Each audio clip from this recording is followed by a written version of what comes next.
Nellore Vedayapalem centre Chandramouli Nagar నందు వెలిసి ఉన్న శ్రీ వేద గణపతి ఆలయ ప్రాంగణం నందు సింహపురి గణేష్ ఉత్సవ కమిటీ ట్రస్ట్ ఆధ్వర్యంలో శ్రీదేవి భూదేవి సమేత శ్రీనివాస కళ్యాణ మహోత్సవం కన్నుల పండుగగా జరిగింది. ఈ కళ్యాణ మహోత్సవానికి వేల మంది భక్తులు విచ్చేసి కళ్యాణాన్ని తిలకించి శ్రీనివాసుని కృపకు పాత్రులయ్యారు.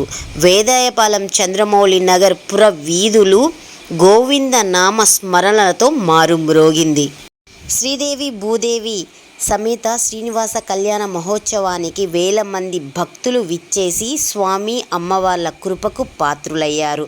అనంతరం దేవదేవేరులకు వివిధ సుగంధ పరిమళ పుష్పాలతో పుష్పయాగం కన్నుల పండుగగా వేద పండితులు నిర్వహించారు. ఇక్కడి కళ్యాణ మహోత్సవాన్ని వేల మంది భక్తులు విచ్చేసి వీక్షించి తీర్థప్రసాదాలను స్వీకరించి స్వామి అమ్మవార్ల కృపకు పాత్రులయ్యారు. నెల్లూరు వేదాయపాలెంలోని శ్రీ వేద గణపతి ఆలయ ప్రాంగణం నందు సింహపురి గణేష్ ఉత్సవ కమిటీ ట్రస్ట్ ఆధ్వర్యంలో జరుగుతున్న శ్రీదేవి భూదేవి సమేత శ్రీ శ్రీనివాస కళ్యాణ మహోత్సవం కన్నుల పండుగగా జరుగుతుంది. మరి మనతో పాటు కమిటీ సభ్యులు పతాంజలి గారు ఉన్నారు. వారి మాటల్లో కళ్యాణ మహోత్సవ వేడుకల గురించి తెలుసుకునే ప్రయత్నం చేద్దాం. ఓం నమో వెంకటేశాయ. ఈ వేద గణపతి ఆలయ ప్రాంగణంలో గత 2 సంవత్సరాలు ఈ యొక్క ప్రాంతంలో వినాయక చవితి ఉత్సవాల్లో భాగంగా ఈ విధంగా అశేష జనవాహిని వచ్చి ఇక్కడ చేసేటటువంటి కార్యక్రమాలని ఆశీర్వదిస్తారు. అదే క్రమంలో ఈ సంవత్సరం 3వ సంవత్సరం ఈ యొక్క దేవదేవుడి కళ్యాణమైనటువంటి శ్రీ వెంకటేశ్వర స్వామి కళ్యాణ మహోత్సవము, అదేవిధంగా పుష్పయాగము సింహపురి గణేష్ ఉత్సవ కమిటీ ట్రస్ట్ ఆధ్వర్యంలో విశేషంగా ఘనంగా నిర్వహించడం జరిగింది. దీనికి అశేషమైనటువంటి భక్తులు విచ్చేసి మేము చేసేటటువంటి ఏ కార్యక్రమాన్నైనా మేము ఉన్నాము అని చెప్పి అది ఏ విషయంలోనైనా కానీ ఆర్థిక పరంగా కానీ ఇంకొక పరంగా కానీ అన్ని ఆశీస్సులు ఇచ్చి ఈ కార్యక్రమాల్ని ప్రోత్సహిస్తున్నటువంటి ఈ యొక్క సింహపురి భక్తులకి, ముఖ్యంగా వేద గణపతి భక్తులకి ప్రత్యేకంగా సింహపురి గణేష్ ఉత్సవ కమిటీ ట్రస్ట్ తరఫున ధన్యవాదాలు తెలియజేసుకుంటున్నాం. నమస్కారం. అందరికీ నమస్కారం. ఈరోజు నెల్లూరు నగరంలో వేదాయపాలెంలో సింహపురి గణేష్ ఉత్సవ కమిటీ ట్రస్ట్ ఆధ్వర్యంలో శ్రీదేవి భూదేవి సమేత శ్రీనివాస కళ్యాణాన్ని నిర్వహిస్తూ ఉన్నారు. వారి మిత్ర బృందాన్ని అందరికీ కూడా హృదయపూర్వకమైనటువంటి శుభాకాంక్షలు తెలియజేస్తూ ఉన్నాం. అదేవిధంగా ఈరోజు ఈ కార్యక్రమం వేదికగా వచ్చే నెల ఫిబ్రవరి 19వ తేదీన జరగబోయేటువంటి ఈరోజు భారతీయ ప్రజల యొక్క శౌర్య పరాక్రమాల్ని ప్రపంచానికి చాటినటువంటి వీరుడు ఛత్రపతి శివాజీ మహారాజ్ గారి యొక్క జయంతి ఉత్సవాన్ని ప్రతి ఏటా కూడా నెల్లూరు నగరంలో ఛత్రపతి శివాజీ ఉత్సవ కమిటీ ఆధ్వర్యంలో నిర్వహిస్తూ ఉన్నాం. ఈరోజు దానికి సంబంధించినటువంటి పోస్టర్ని ఈ యొక్క కార్యక్రమంలో విడుదల చేసేటువంటి అవకాశాన్ని మాకు కల్పించినందుకు సింహపురి గణేష్ ఉత్సవ కమిటీ ట్రస్ట్ సభ్యులందరికీ కూడా హృదయపూర్వకమైనటువంటి శుభాకాంక్షలు తెలియజేస్తూ ధన్యవాదాలు తెలియజేస్తూ ఉన్నాం. ఈరోజు వారు ఏర్పాటు చేసినటువంటి శ్రీనివాస కళ్యాణం కావచ్చు, ప్రతి ఏటా వారు నిర్వహించేటువంటి గణేష్ ఉత్సవాలు కావచ్చు, ఈ యొక్క యువతలో ధార్మిక శక్తిని, ఈరోజు సామాజిక భావనని కూడా పెంచి ఐకమత్యాన్ని పెంచేటువంటి కార్యక్రమాలు, ఒక సహృద్భావంలో ఒక ఆరోగ్యకరమైనటువంటి వాతావరణాన్ని, మానవతా విలువల్ని పెంచేటువంటి ఇటువంటి కార్యక్రమాలు అనేకం జరగాల్సినటువంటి అవసరం ఉంది. సమాజానికి, ప్రకృతికి అన్నిటికీ కూడా సుభిక్షంగా ఉండాలనే ఉద్దేశంతో చేసేటువంటి ఇటువంటి కళ్యాణాలు మరింతగా జరగాలని చెప్పి కూడా ఛత్రపతి శివాజీ ఉత్సవ కమిటీ తరఫున సభ్యులందరం కూడా మనస్ఫూర్తిగా కోరుకుంటూ ఫిబ్రవరి 19వ తేదీన సాయంత్రం 4 గంటలకి విఆర్సీ మైదానం నుంచి జరగబోయేటువంటి ఛత్రపతి శివాజీ మహారాజ్ యొక్క జయంతి ఉత్సవ ర్యాలీలో వేలాదిగా పాల్గొనాలని నెల్లూరు నగర ప్రజలందరికీ కూడా ఈ సందర్భంగా పిలుపునిస్తా ఉన్నాం.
నెల్లూరు సమాచారం కోసం చూస్తూనే ఉండండి మా కల్చర్.